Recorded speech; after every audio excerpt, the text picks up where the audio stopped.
All right, let's talk about introduce other types of other data types. Working with objects and with strings. In particular, strings. Right, we're going to introduce a syntax, right, that's going to allow us to better work with them. Right, be able to manipulate them, create new strings. Right, and these are oftentimes referred to as template strings, where we provide a template, right, for a string, and then it allows us to embed expressions inside that can evaluate, right? Now, this uses a different character for the string. And we have double quotes, we have single quotes, and now we have backticks, right? These backward single quotes,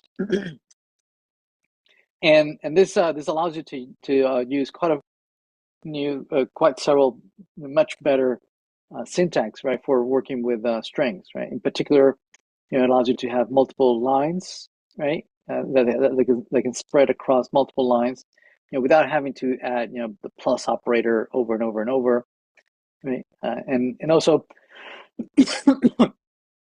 instead of using the concatenation characters, plus and whatnot, to embed expressions, right? You can just embed them using this escape sequence of the $ curly bracket. Right, so let me show you. Let me let's create a little example of a template literal. Let's see. Let's like that. All right, and let's copy this. All right, so here we are declaring just a couple of variables, right, and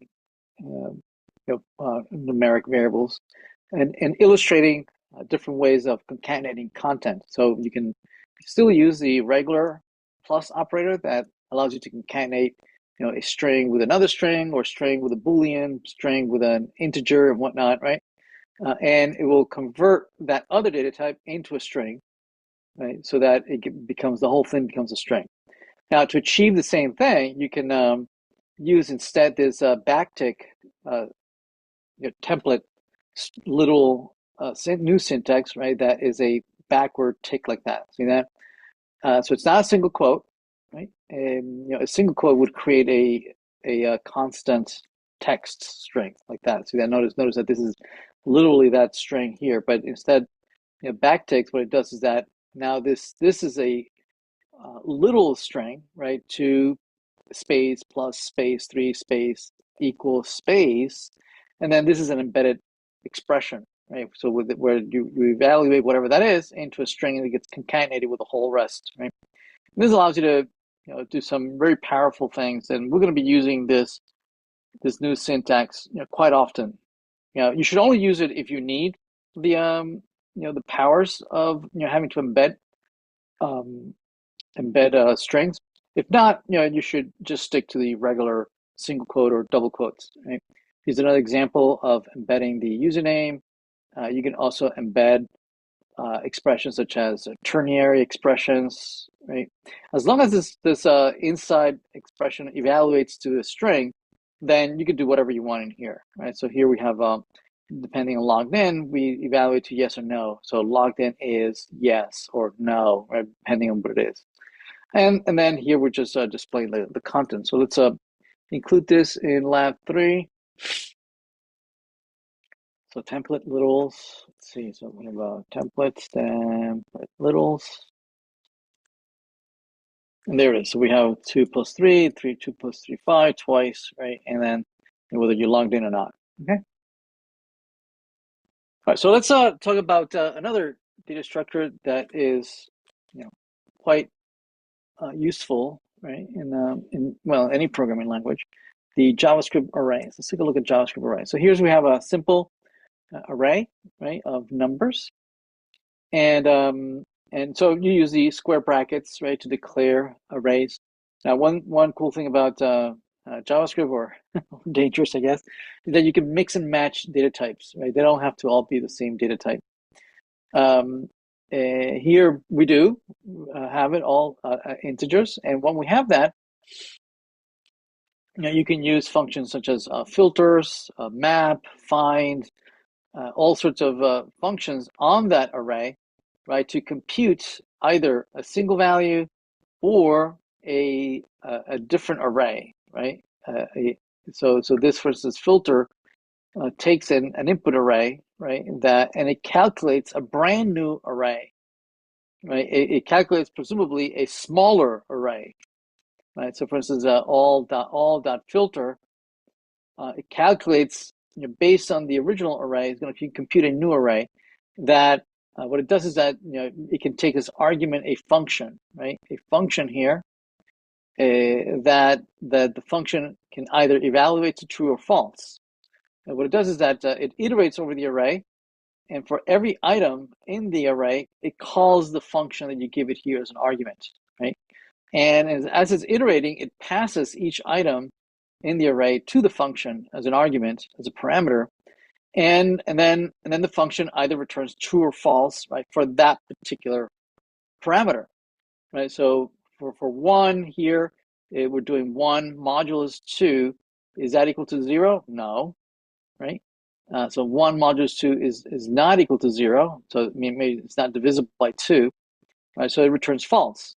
So because it returns false, the filter is going to filter it out, right? It goes away. I don't want that number. For 2, you know, and then you evaluate 2 modulus 2 is equal to 0. Yes, right? It is divisible by 2. So because it returns true, I'm going to keep that in the resulting array. As I go, basically I am filtering out all the odd numbers, right? I'm only keeping the even numbers. So that's why even is a brand new array. Nothing happens to the original array, right? Even is a brand new array that is a subset of the original array, right? That only includes the even numbers, 2, 4, 6, 8, and 10. Now, here's another one, right? We're using filter. Notice that in both cases, we're using the new arrow function, right? The new arrow syntax, right? That it's so much more compact, right? You know, you don't have the function keyword, right? It just have 2 characters. But you can make it even more narrow, more compact, right? Here we have we have removed the return, we have removed the curly bracket, right? They're no longer there because the return is implied, right? Here, you know, as I iterate 1, 2, 3, 4, I'm calling this function here, right? And it's saying, is this modulus 0, a modulus 2 or not, right? Notice that it says, you know, is it not? Meaning it's filtering, it's looking for the odd numbers, 1, 3, 5, 7, which are not divisible by 2, are not divisible by 2.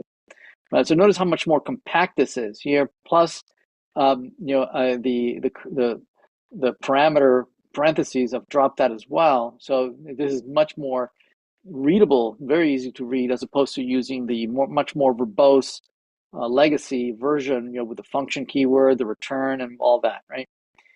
So yeah, so this is just one of many functions, right, that can be applied to arrays to either compute another version of the array, right, or right to you know, to collate, right, all the values into a single value, and we'll see examples of that.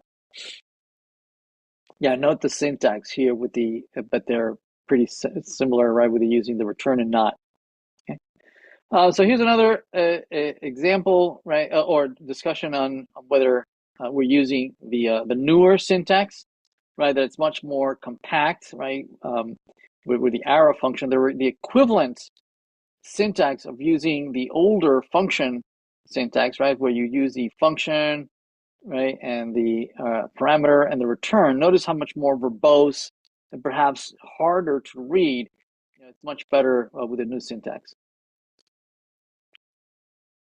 But you have to be careful though, using the new syntax.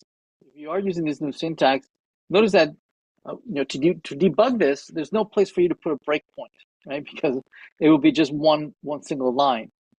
But sometimes you want to be able to step through this, right, and see the value of I as it's changing over time.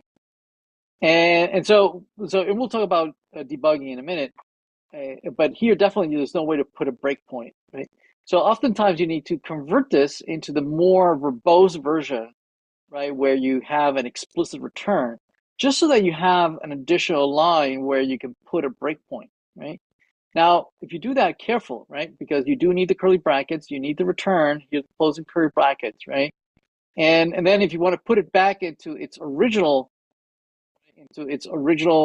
syntax, right, where there is no return, there's no curly bracket, you have to remember to remove everything, right? Remove the return, remove the curly bracket. If you remove just the return but not the curly bracket, it's not the same, right? You need to remove everything, return and the curly brackets. All right, so just be careful. Another very popular function that computes arrays, right, based on input arrays is the map function, right? So map function allows you to iterate over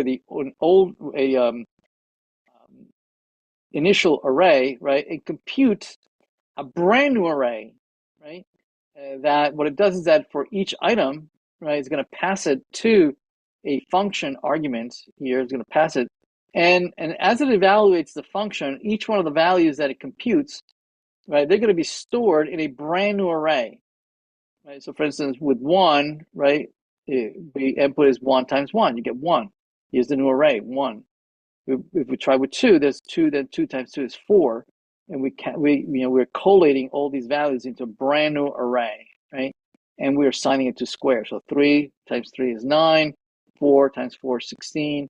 So the square array is going to be the same length as the original array, but the new values, right, based on the new data that was computed for every item, right? So map, right, it's a function that is going to be super, super important, right, for us to compute user interfaces.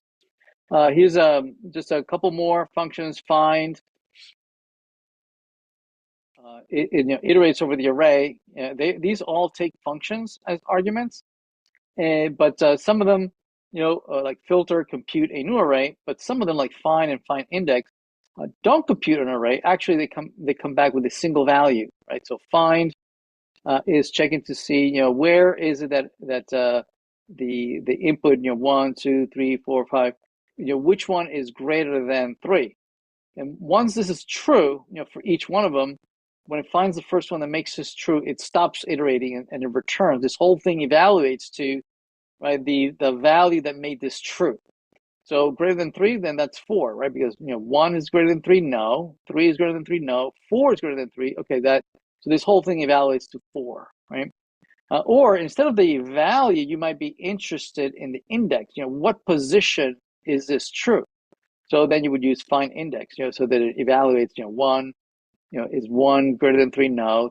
3 greater than 3? No. 4 greater than 3? Yes. So it found it in position 2, 0, 1, 2. So this value is greater than 3, right? So it values to 2. And filter we saw already, right? Filter, it goes through each one, computing a smaller array, right? That is a subset. So which one is greater than 3? Then it will be just 4 and 5. Okay. All right, so let's go through some exercises, just to practice some of this. Right, so let's create a simple array exercise.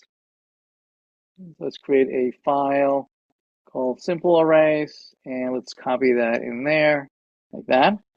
And then let's bring it into the index page. So it'll be simple arrays. There it is.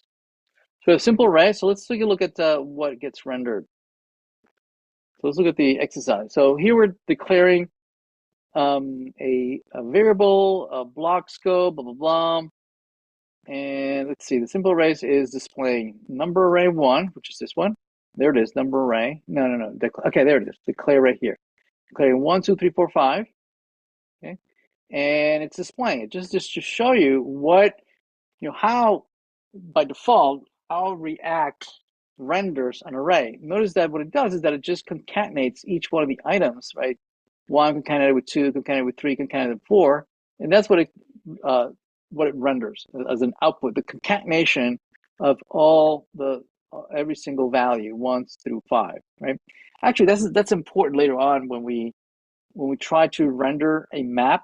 Remember, a map computes a new array, and then we're going to want to render that map. And basically what it does is it concatenates all the values into a single big component, right? And then it prints that out, right? Without the commas. That's important though. There's no commas in there. So let's see, string array. One, it's this one, right? You have string 1, string 2. And we're just displaying that, which is a concatenation of both string 1 and string 2. Very good. Then we have variable array 1, which is just combining a whole bunch of stuff. There's different data types. Some things are numbers, some of them are constants, some of them are arrays, strings, HTML array. So they're all being munched up into a single variable array that has different data types. And what it does is just concatenates all of it together. The numbers, the strings, right, and the arrays. Everything kind of has a single value and displays that, right? And then we have to-do lists. Notice that we have an array here of line items. So here's another example where you can embed, right, two languages together. The outer language is definitely a JavaScript-like language, right? And then inside we have an embedded HTML, then back to JavaScript, then back to HTML, then back to JavaScript, right? Which is great, right? And so here what we're doing is that we're embedding those line items that they're going to get concatenated. They're going to be concatenated, right, into just one li following the next. So if you surround those two line items with an OL, like an order list, notice that it renders just like you would expect, right? A list, either bullet list or a numeric list, okay, which is awesome. Okay, let's do another one here, just to illustrate arrays, index and lengths. And let's see, new file. Oops, oh, that's not what I meant to do. Let's grab the name first.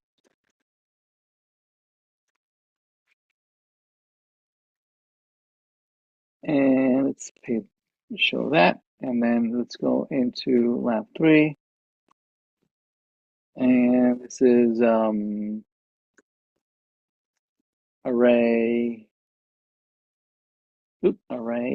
index and length. There you go.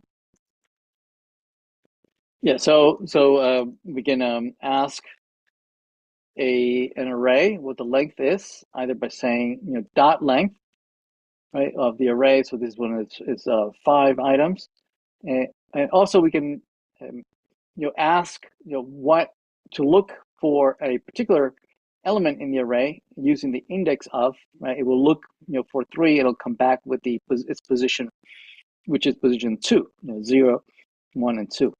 Okay.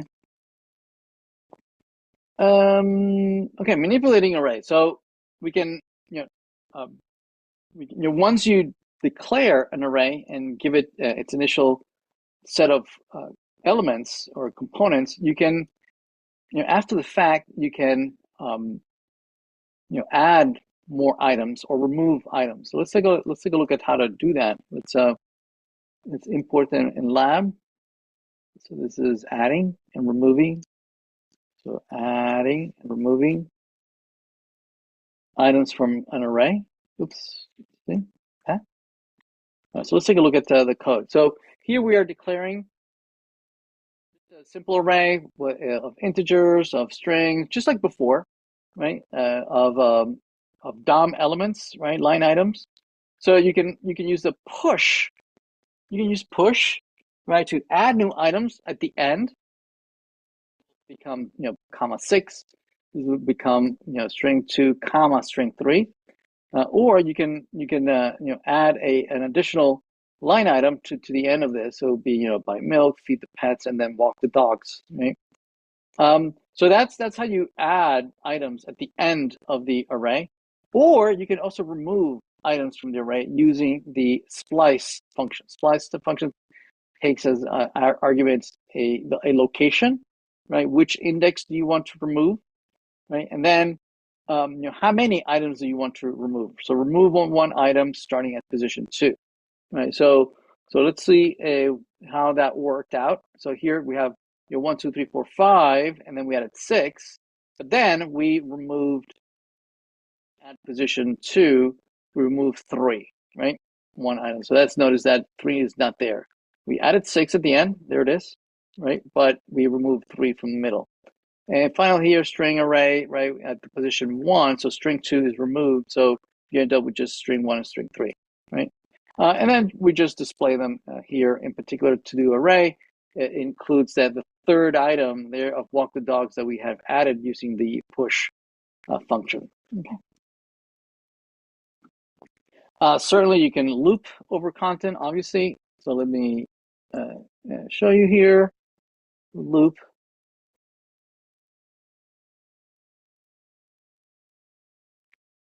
And so here we are iterating over the array. We're iterating over the array, for the length of the array. And we're retrieving each one of these strings, right? And then we are pushing it, copying it basically onto the next array string or array 2, right? We're just doing some minor manipulation of the strings as we retrieve them, right? We convert them into uppercase, right? So that we can then, render both of them. And well, actually, here we're just displaying string array 2 that should be capitalized. So let's add the for loops here. So for loops, right, that displays the all caps string arrays. And map function is going to be one of the more functions that we're going to be using quite a bit throughout the semester. As we iterate through complex data types, data structures. So let's take a look at this real quick. So here we have an array, right? We have a square that computes probably being used to compute these squares using the map function, right? So notice it's a map, right? Takes as argument the function square applied on the array here. So it computes, 1, 4, 9, 16, 27, 36, blah, blah, blah, right? All those values into the array, right? Into the squares array. Whereas this one is computing the cubes, right? The cubes array. Once we have that, then this just renders the two arrays, right? So this just renders, whatever, 1, 1, 4, 9, 16, blah, blah, blah. Whereas these are the cubes, 1, 8, 27, blah, blah, blah, right? But the more important one is so these are obviously maps applied on arrays to compute other arrays. But here we have a much more interesting use of the map function. And this is how we're going to be using it mostly throughout the semester, right? We're going to be embedded inside of a code snippet. Right? We're going to iterate over an array. And as we're iterating over an array, right, each item is going to output, right, a DOM element, a code snippet, right, an HTML snippet, right, that is going to transform basically the data structure to-dos into an equivalent representation using HTML, right? In this case, we are grabbing all those to-do items of by mail, blah, blah, blah, right? And we are embedding them instead of line items, right? And then we're rendering the whole thing, inline, right, inside of the code snippet, right? So map function, let me include this in here. So map function, there we go. And we have it, right, there we go. So we have the two, build milk, right, and feed the pets. That's being generated dynamically, right, as we iterate over the array, right? And notice this whole thing is an expression. So this whole thing evaluates to an array that contains multiple line items. And those line items are all concatenated so that they render properly inside of the OL, okay? Yeah, so this is very, very common use of the map function on an array, and we're going to be using that quite a bit, right? So anyway, so we have find functions and filter functions. Take a look at those. Get your own and add them to the lab 3 index. Well, let's talk about objects, right? So objects allows you to combine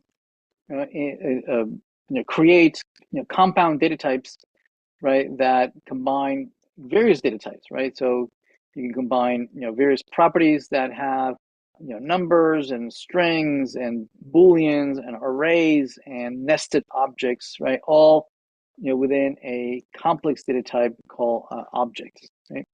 So here we have an example of declaring a house that has different properties.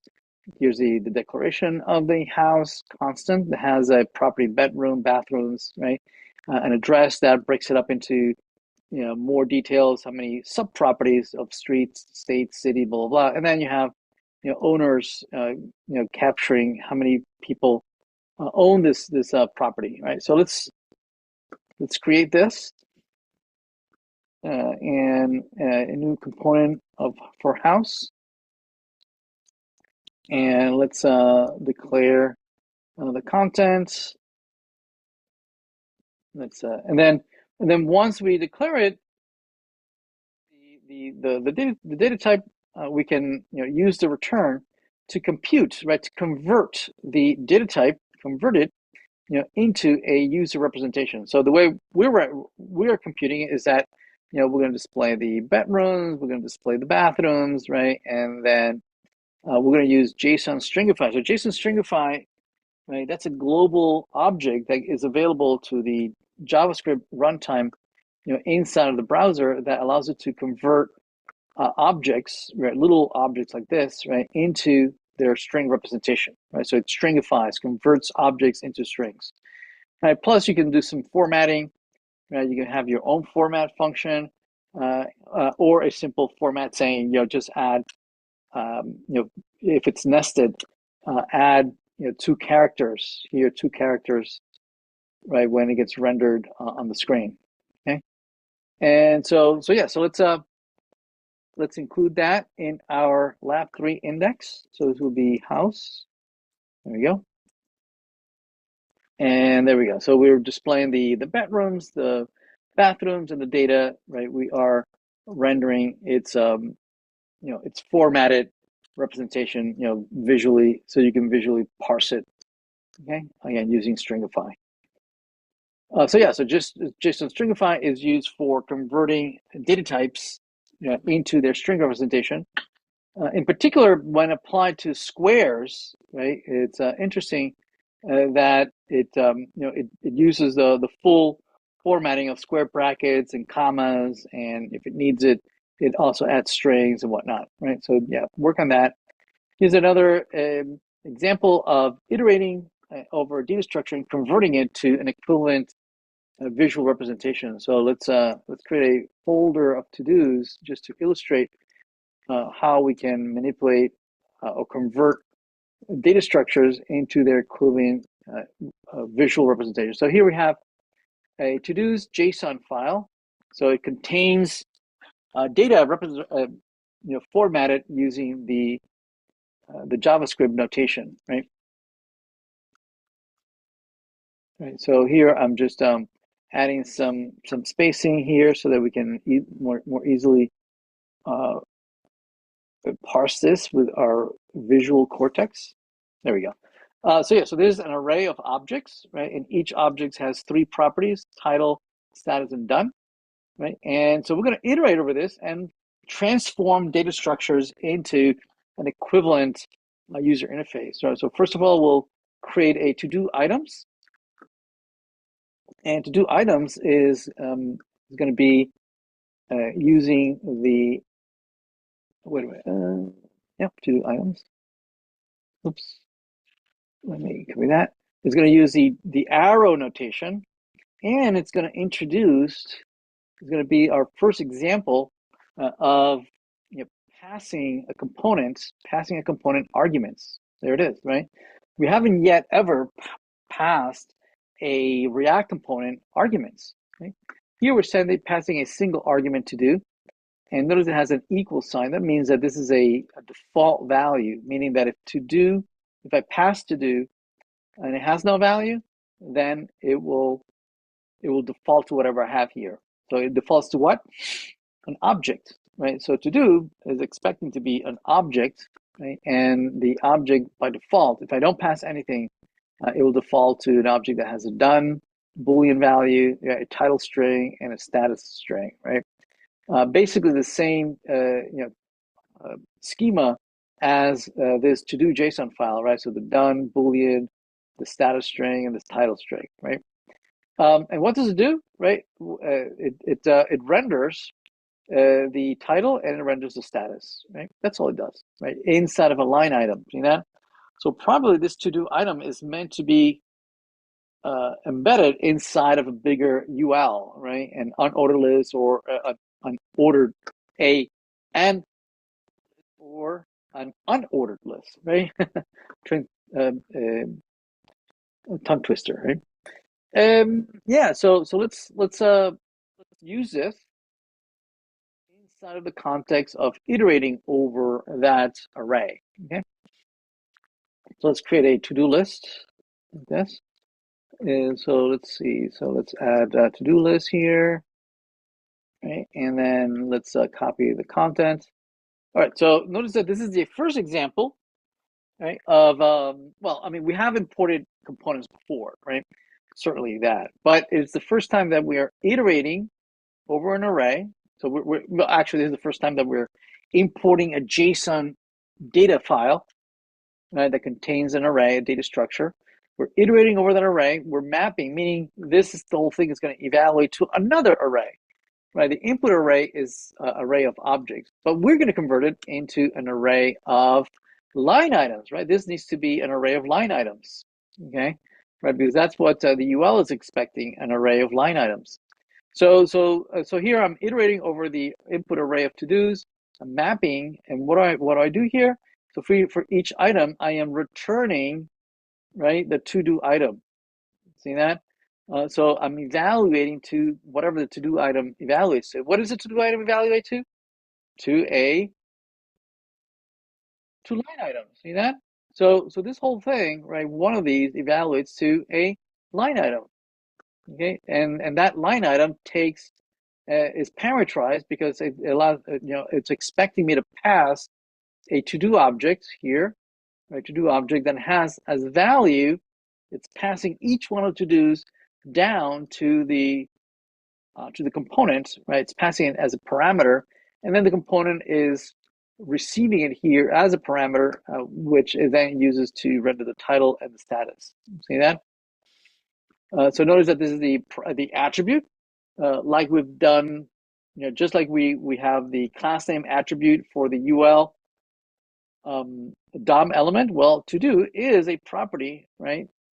That I can pass it because I've declared it here. I'm expecting a to do parameter with a value, but if you don't pass it to me, that's fine, right? I'm going to default to something, but you are passing it to me, right? You're passing to do, and so this value to do is going to have as value.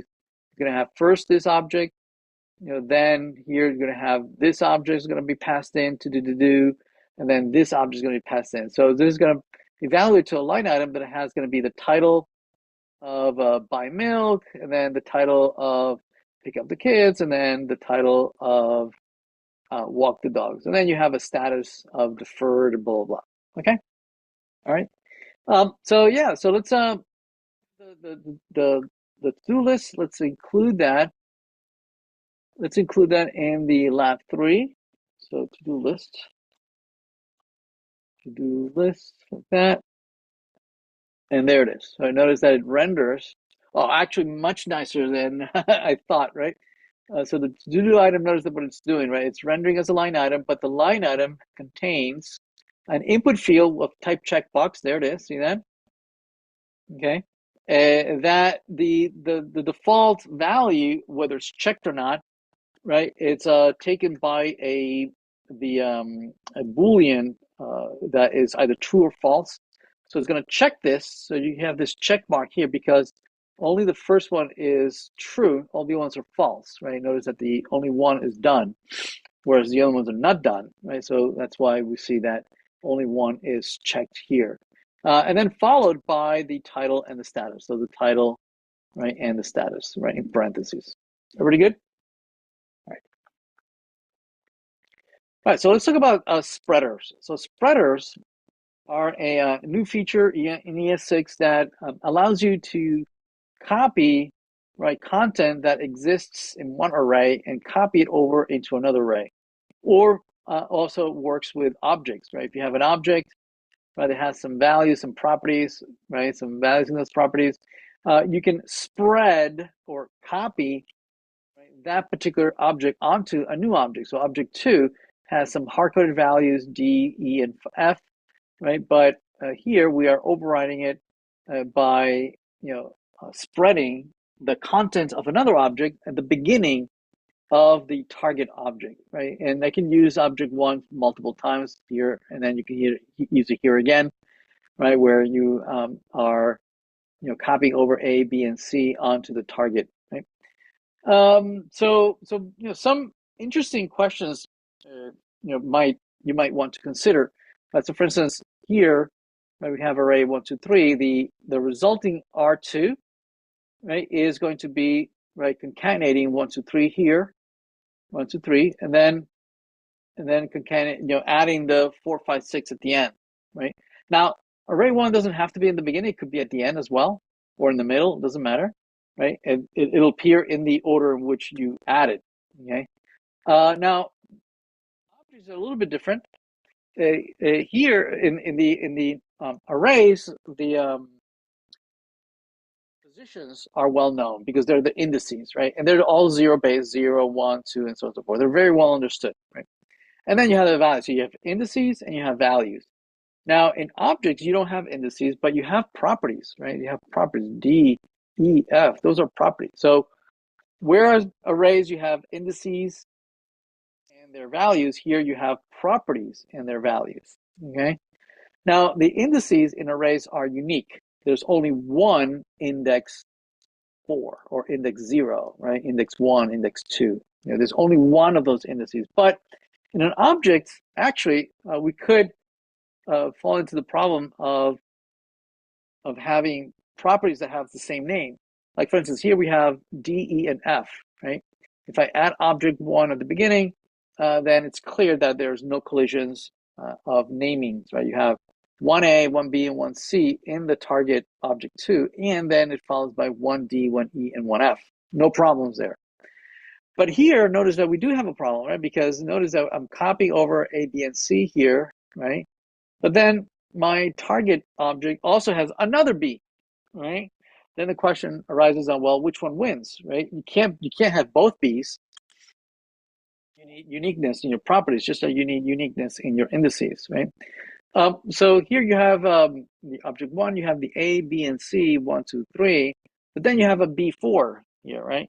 So the question goes, well, which one wins? The old B or the new B? Well, the last one wins. This declaration of B is the last declaration of the property B, then it overtakes all the other ones. So no longer is B, 2, right? Because we have overwritten it over here. Okay, so we can try this out. Let's declare here the spreader, and let's copy that,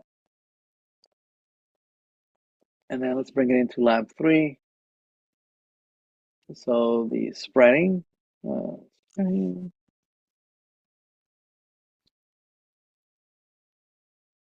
Yeah, there it is, right? So notice we are using JSON stringify to print out the resulting arrays. Notice that we're stringifying array 1, and we're printing it out right there. So here's the original array 1, 2, 3, no changes. But array 2 is actually array 1, which is 1, 2, 3, right? Concatenated with 4, 5, 6. Right? And there it is, 4, 5, 6. Okay. Same thing with objects. We print out object 1, which is A, B, and C, 1, 2, and 3, that one. Right? And then here we are concatenating object A, B, and C at the beginning of D, E, and F. And they all coexist. They're all in the same target object. We haven't lost any one of them, A, B, through C, all the way through F. But here, right, because we are copying something that already has a B and then is being overwritten, notice that the original B doesn't make it, right? So this is A1, B2, C3. Notice that B3 is gone. It's no longer there, okay? So spreader is very, very important Another example of a new feature added to ES6 is destructing. Right, so destructing. So destructing is the opposite of constructing. Right, so this is not to be confused with destruction. Right? We're not destroying any content. Instead, it should be understood as we are extracting. We are extracting content. So let me explain.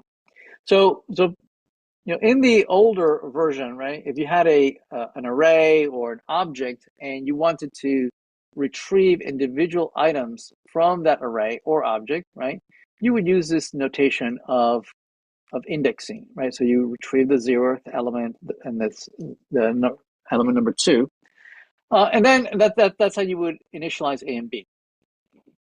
Okay, which is fine, right? This still works. Also, if you wanted to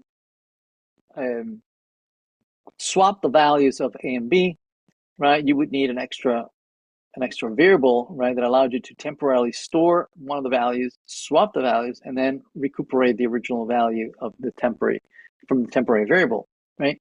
Well, with the new syntax is we don't need any of that, right? So, for instance, here, if you're given the same array, right, but it's a constant, you can use this new notation, right, where we use the square bracket syntax on the left side of the equal sign, right? We're always used to using the square brackets on the right-hand side of the equal sign, right? But here we're using the square brackets on the left side of the equal sign. And what this means is that if you use it on the right, you are constructing, right, a data structure. But on the left side, it means that you are destructing, not destroying, you're destructing, which also means that you are extracting, right? So here we are extracting, by position.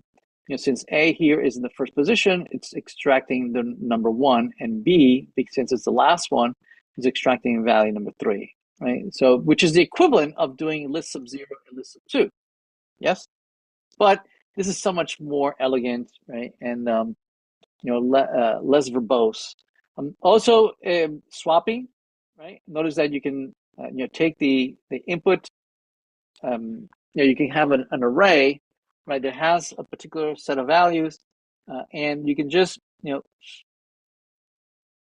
use them on the left side, right, to swap them, by name, right, by swapping the positions. Okay. Other examples, right, is that it also works with objects.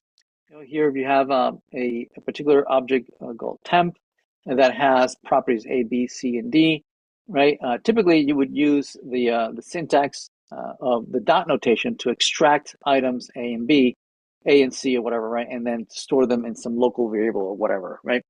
Well, this syntax is now much less verbose, right?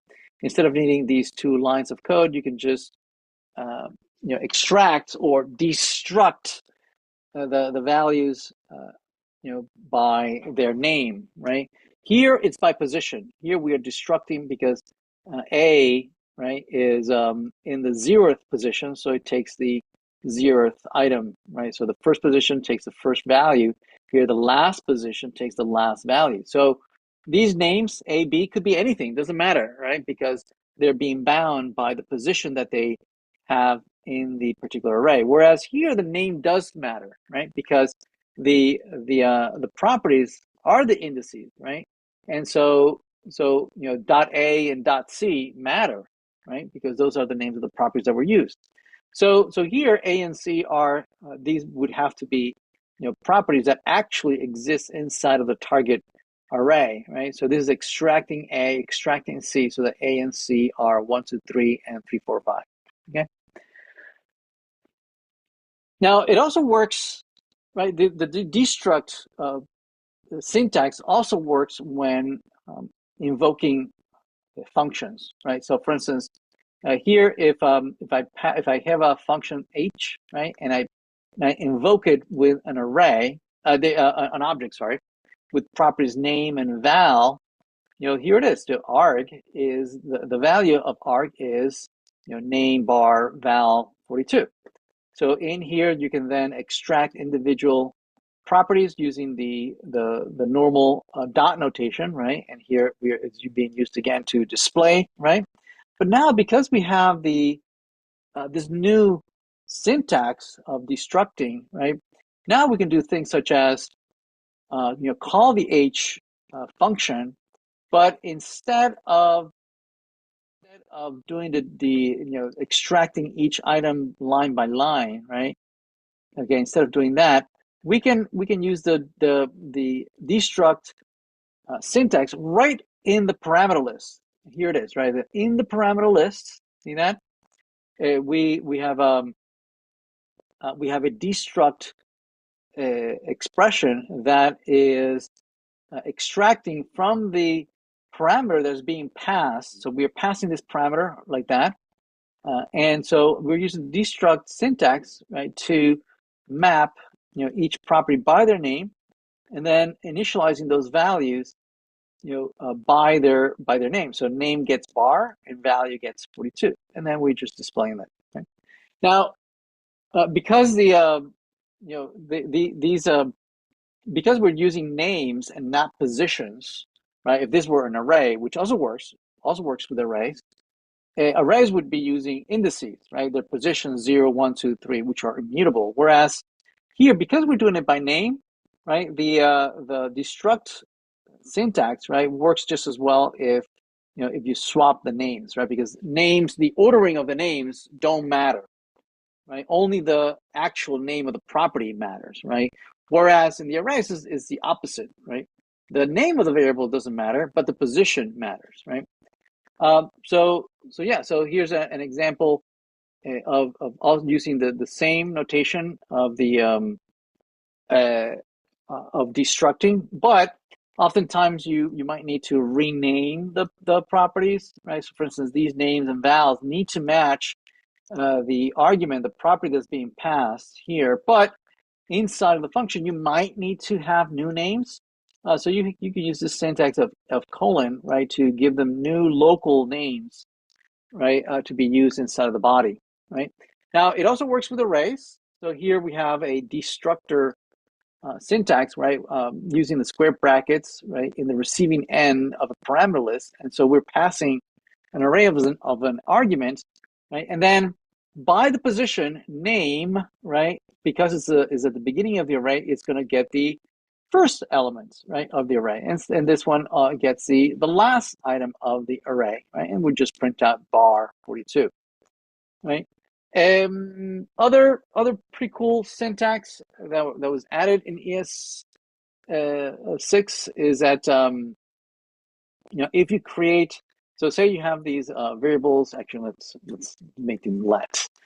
If you have some variables x and y, and you want to create an object that whose properties, right, the properties have the same name as the variables that you're using to initialize. So notice here we're creating an object that has a property x, and I'm initializing it with the value of the same name of the property, right? And here I am declaring another property y, and I'm initializing it with a variable that has the same name as the property. So there is a shorthand for this, right? If the property name and the variable name have the same name, then you can collapse that into just x comma y. So this is understood as meaning that, okay?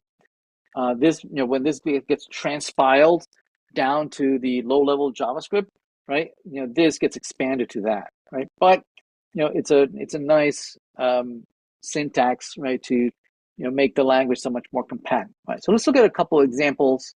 Let's create a destructing component over here. Let's see, new destructing, and let's copy that. And I think we have a couple more. There we go, like that. So let's take a look at this here. We are declaring an object person and that has a name and an age. And here we're using the destruct syntax, but to extract the name and the age, right, and declare new constants, name and age. that have the values of the properties of the same name in the object, right? So this one line is equivalent to these two lines, right? Of declaring name and age constants, right? And then extracting each one of the properties from the source object, right? Now I can do the same thing with arrays, right? I can create an array with values, string values, right? And then use the destruct operator on the left side, right? And assign it to to the target array, and so it will bind, right, to the first item in the array. It will bind it with the value of the first value in the original array, right? And the second 2, and the third 3, right? And it just prints it out. All right, so let me display that for the destructing sample. So this is destructing. There we go. And there it is. So we have John and 25 are the names and age that we extracted, right? That we destructed from the object, or here we're destructing from the array. 1, 2, 3, where first is 1, second is 2, and third is 3. Okay. All right.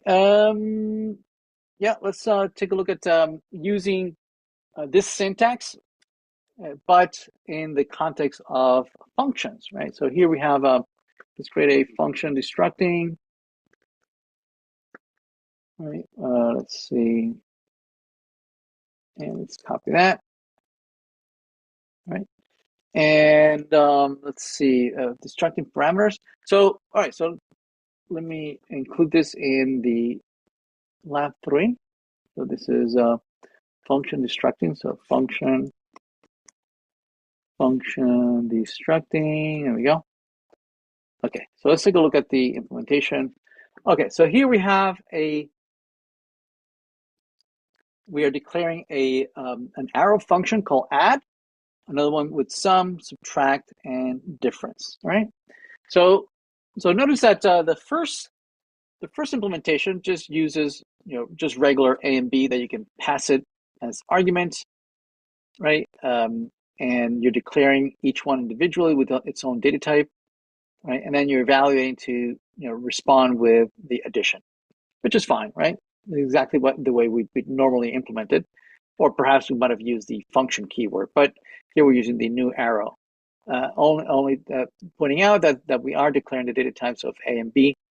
Okay, so here's the way we call it, right? 1, 2, so 1 plus 2, this equals 3. All right. Okay. Now notice this other version of an arrow function where the arrow function, the parameter, actually doesn't take 2 arguments, but instead it's taking 1 argument. And the single argument that it's expecting, it's an object, right? And that object, I'm presuming that those objects have property A of type number and B of type number. So there's also a requirement now in TypeScript, right? That again, when you have a parameter to a function, you need to declare the data type. What type is it? This here, what does it look like, right? What types are they? And you can use that with the colon here. Colon allows you to add the schema or the declaration of the type of whatever that variable is, that parameter. Here we're doing the same thing. We're saying that this single parameter is of type an object that has properties A and B. Both of them are numbers. Okay. So when I call subtract, I'm going to pass it a single parameter. There's only one parameter that it's expecting, an object, again, of that has properties A and B, and those values are numbers. And indeed, that's what I'm doing, right? I'm passing one object of A and B, and they're both numbers. So what's happening here is that when it gets received here in the parameter list, it's using the destruct syntax, and it's binding these local variables to the source object that is being passed as an argument. And what we're doing is that we're just evaluating the subtraction, right? So we're illustrating 2 ways that you can pass arguments, right? And I'm introducing this new syntax because it's actually, this new syntax is required, right, for implementing screens or components that can be parameterized, right? So here's just the output, right? So let's take a look at another example where we are, implementing kind of like a library of, just very simple arithmetic operations, right? So let's create I've called the library math, right, which implements some really, really simple arithmetic operations. And so this is going to good chance for us to discuss creating multiple functions inside of a file. So here, notice that we're declaring multiple functions. They're all using the older legacy syntax, but we could have used the new one. That's fine. It wouldn't change anything. Here we have add, subtract, multiply, and divide. They all return the appropriate calculation of the arithmetic. But what I am introducing here is that notice that they're all being exported. See that? They're all being exported. But I'm also creating an object, right, assigned to math that has properties add, right, and value. So this is the same thing as add, like that, right? It's a property add whose value is this add here, right? But because we can, because the name of the property and the name of the value have the same name, I can collapse it into a single identifier. So same thing with subtract, multiply, and divide.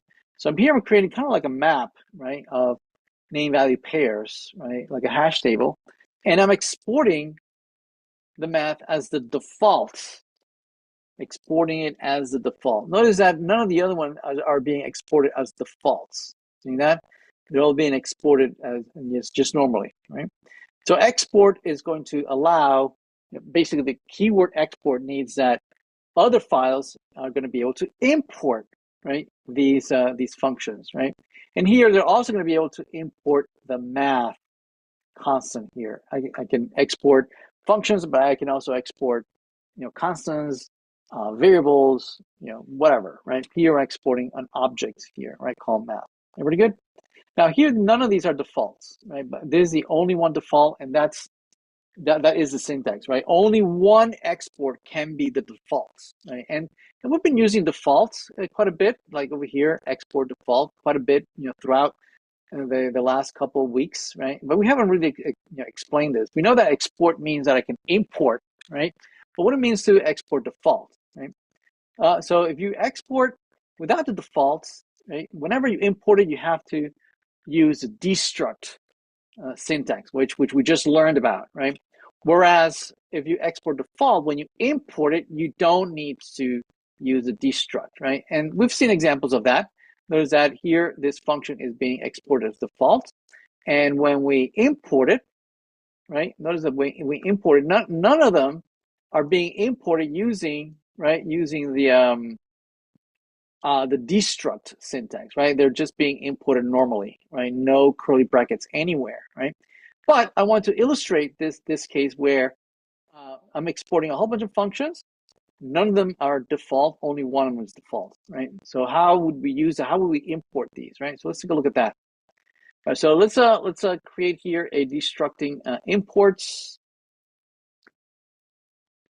So here I can illustrate what I mean. So let's copy that. All right, so let's take a look at this. All right, so notice that here, right, we are importing from math. Can I put this in a new line? No, it wants to be in the same line. From math, right? Notice that math, right, is being exported as is. See that? The default.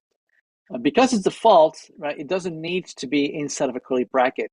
Whereas all the other ones, right, all these over here, they are being kind of like collected into an object, right? And then they're being exported like a single thing, right? That you then need to destruct, right, to be able to access each individual function that is being exported. All right. So this curly bracket is a destruct syntax, right? It's a destruct syntax working here because this whole thing gets collapsed into a single output or a single object, right, with these properties, and we are destructing them, right, to assign them to local constants. But math, because it's default, right, we don't need to we don't need to use the curly bracket syntax, right, to destruct, right? So that's one way to import. The other way to import it is to use import star. So import star from math. So notice that both from math, right? But you can say, import star. What this does is that it just grabs all of these, everything in here, into a single object, right? And then locally I can name it into a local constant. So I'm grabbing everything that is in math, right? Everything. And locally, I am calling it Mathematica, right? So Mathematica is going to contain Mathematica dot add, dot subtract, dot multiply, dot divide, dot math, right? It's going to be there, right? So here I'm creating a little table just so that we can take a look at all the different ways that we can import them using, using math, using individual ones, the functions, right, or even this new Mathematica object, right? So in the body, we're going to copy this content here, right, and we're going to just paste it in there like that. Save that, right? And let's import this. Did we import this? No. Okay, let's import it. Destructing imports into our lab 3. So destructing imports. Destructing imports like that, and there it is. So I'm just creating an array where we are showing that we can use individual. We can use math dot, right? The math, because that's a default export, right? We can use math dot add, math dot subtract, and so on and so forth, right? Or we can use Mathematica, right? Dot add, right? So using the star imports, right, that I showed you earlier, right?